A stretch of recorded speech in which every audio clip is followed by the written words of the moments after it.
तो चलिए स्टूडेंट्स, आज के इस ऑनलाइन वीडियो लेक्चर में हम लोग बहुत ही इम्पॉर्टेंट और बहुत ही इजी सा डेरिवेशन कंप्लीट करेंगे, जो कि हम लोग ऑप्टिक्स में सीख चुके हैं, पढ़ चुके हैं क्लास 10 में f is equal to r/2 direct. तो यहाँ पर हम लोग f is equal to r/2 का डेरिवेशन करेंगे। तो इसके पहले के वीडियो लेक्चर में हम लोग f is equal to r/2 derivate कर चुके हैं कॉनकेव मिरर के लिए। तो आज के इस ऑनलाइन वीडियो लेक्चर में हम लोग f is equal to r/2 का डेरिवेशन कंप्लीट करेंगे फॉर कॉन्वेक्स मिरर।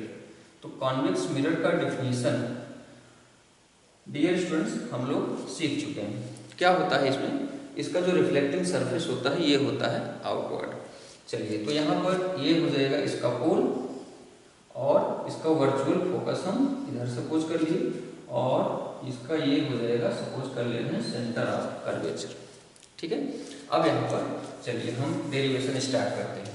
इसके लिए हम क्या करते हैं कि इस पैरेलल प्रिंसिपल एक्सिस के पैरेलल में ये कोई रे ऑफ लाइट सपोज कर लेते हैं, इसके इस अपर्चर के पॉइंट P पर इंसिडेंट हुई। अब ये यहाँ से डाइवर्स होगी, इस टाइप से डाइवर्स होगी। तो इस पॉइंट से अगर हम C को ज्वाइन कर देते हैं, इस पॉइंट को अगर हम C से ज्वाइन कर देते हैं, तो ये जो डॉटेड लाइन ये क्या बताएगी, ये बताएगी नॉर्मल एट दिस पॉइंट।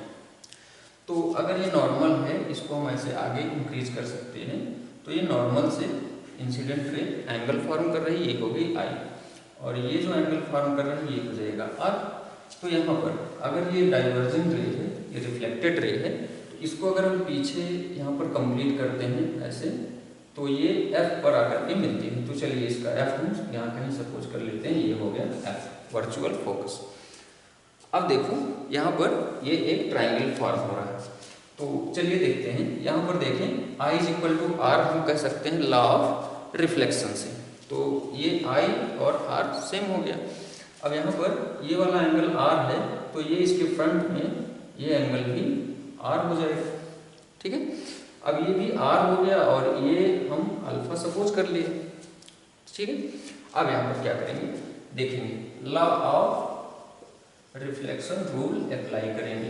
तो law of reflection rule apply करेंगे तो हम यहाँ से कह सकते हैं एंगल I और एंगल R आपका सेम हो गया। तो एंगल I और एंगल R सेम हो गया।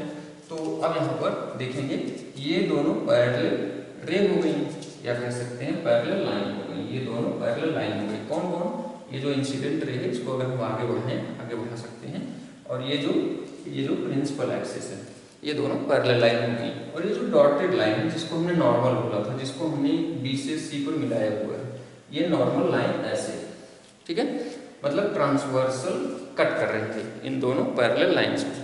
तो यहाँ पर ये जो एंगल था, ये एंगल I, ये जो एंगल I देखेंगे, ये डॉटेड लाइन है, इसको हम ट्रांसवर्सल लाइन यहाँ पर सपोज कर रहे हैं। तो ये एंगल I कुछ इस टाइप से है एंगल I, और ये एंगल अल्फा इस टाइप से है। ठीक है, और ये डॉटेड लाइन इसको हम ऐसे कर सकते हैं, ये डॉटेड लाइन है। ठीक है, तो यहाँ पर इसको और इसको हम बोलते हैं करस्पॉन्डिंग एंगल, और इन दिस कंडीशन ये दोनों एंगल होते हैं इक्वल, सेम होते हैं। तो चलिए यहाँ पर हम एंगल I और एंगल अल्फा को सेम कर लिए। कैसे कर लिए, यहाँ पर ये दोनों करस्पॉन्डिंग एंगल हैं। ठीक है, तो I is equal to alpha हो गया। अब देखेंगे I is equal to R है और I is equal to alpha है। इसको इक्वेशन 1 सपोज करें और इसको 2 सपोज करें, तो यहाँ से angle R is equal to हो जाएगा एंगल अल्फा। ठीक है, एंगल R और अल्फा सेम हो जाएगा, क्योंकि इसका जो लेफ्ट एंगल है एंगल I दोनों में सेम, कंपेयर कर लिए तो R is equal to alpha हो गया। ठीक है, अब देखेंगे डियर स्टूडेंट्स, यहाँ पर ध्यान से देखेंगे R और अल्फा सेम हो गया, मतलब ये एंगल सेम हो गया। और यहाँ पर इस ट्राइंगल में देखें ये है ग्रेटर देन 90।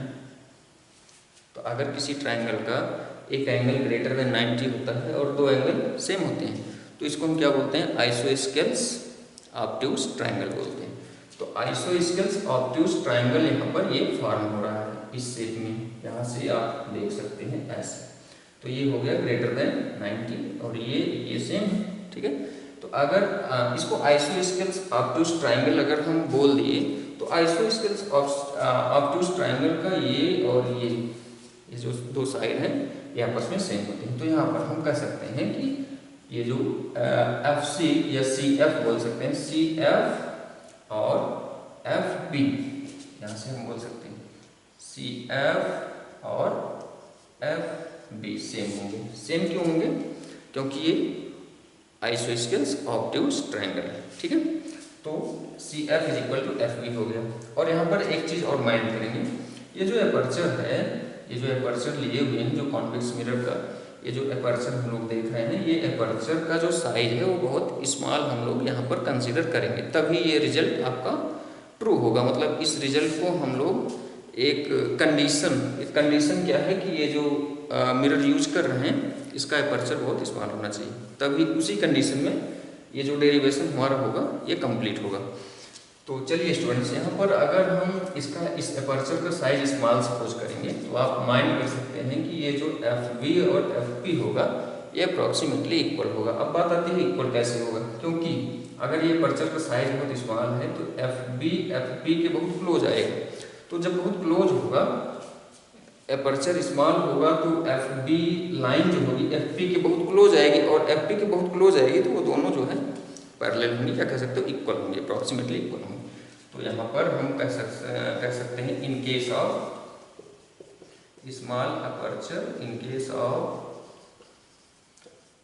स्मॉल अपर्चर क्या कह सकते हैं कि एफ बी और एफ पी सेम है। तो एफ बी इक्वल टू हो गया एफ पी, ठीक है। तो एफ बी यहाँ पर इस इक्वेशन को अगर हम 3 सपोज करें और इसको 4 सपोज करें, तो इक्वेशन 3 से एफ बी का वैल्यू भी रख सकते हो, नहीं कंपेयर कर सकते हो। तो आपको यहाँ से मिल जाएगा C F is equal to F P, F B same, ठीक है। तो C F is equal to F P हो जाएगा। तो चलिए अब यहाँ पर हम लोग देखते हैं कि ये जो डिस्टेंस है पी से एफ तक की जो डिस्टेंस है इसको हम फोकल लेंथ बोलते हैं और डिनोट करते हैं स्मॉल एफ से। चलिए इसके बाद जो है क्या करते हैं, ये जो P से C का जो डिस्टेंस है इसको हम बोलते हैं रेडियस ऑफ कर्वेचर, या कह सकते हो कैपिटल R। तो यहाँ से CP अगर हम कैलकुलेट करें तो CF प्लस FP, कोई डाउट तो नहीं है, CF प्लस FP। अगर हम बोलेंगे बेटा CP का वैल्यू बताओ तो क्या कहोगे सर, इसका और इसका सम कर लें तो आपको वैल्यू मिल जाएगा CP का, या कह सकते हो R का। तो यहाँ पर हम लिख सकते हैं CP is equal to CF plus FP। तो CF का वैल्यू FP यहाँ पर हम पहले से ही डेरिवेट कर चुके हैं। चलिए तो यहाँ पर CF का वैल्यू हम FP प्लेस्ड कर दिए और ये भी हो गया FP। तो FP प्लस FP ये हो गया 2FP, ठीक है। तो FP का वैल्यू भी यहाँ पर हम आपको बता चुके हैं, क्या है, स्मॉल f है, ठीक है। और CP का वैल्यू भी यहाँ पर हम आपको बता चुके हैं, CP का वैल्यू भी कैपिटल R, ठीक है। तो यहाँ पर हो गया capital R is equal to, ये हो जाएगा 2F, ठीक है। या इसको हम दूसरे फॉर्म में F is equal to R/2। यहाँ पर हम एक वर्ड फिर से रिपीट करेंगे। यहाँ पर डियर स्टूडेंट्स, ये जो F is equal to R/2 derivation हमने कंप्लीट किया है, ये स्मॉल एपर्चर की कंडीशन में ही लागू होगा, स्मॉल एपर्चर की कंडीशन तक ही ये ट्रू होगा। इसी कंडीशन के अंडर में हम लोग F is equal to R/2 का यूज करेंगे और डेरिवेट कर सकते हैं, ठीक है। Thank you very much.